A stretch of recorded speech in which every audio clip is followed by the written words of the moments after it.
मी सूरज गायकवाड. तुम्हा सगळ्यांचं आपल्या यूट्यूब चॅनल फार्मिंग गो क्रॉप केअरवरती परत एकदा खूप स्वागत.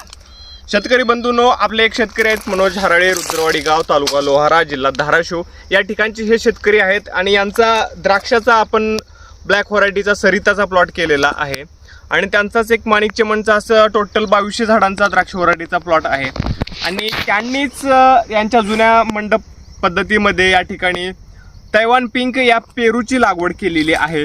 द्राक्षाबरोबरच ते आपल्याकडनं पेरूचंही मार्गदर्शन घेत असतात. यामध्ये पेरूच्या मार्गदर्शनामध्ये पाण्याची कॅनोपी व्यवस्थित असणं गरजेचं आहे. त्याचबरोबर फळांच्या साईजसाठी जे न्यूट्रिशन मॅनेजमेंट आहे त्यामध्ये आपण यांना मदत करत असतो. त्या शेड्यूलप्रमाणेच आपण या तैवान पिंकच्या पेरूसाठीही आपण यांना शेड्यूल दिलेला आहे. आता सध्या छाटणी होऊन हा प्लॉट तयार आहे. या ठिकाणी भरपूर अशी सेटिंग या ठिकाणी या पेरूंची झालेली आहे. या टेम्परेचरमध्ये सेटिंग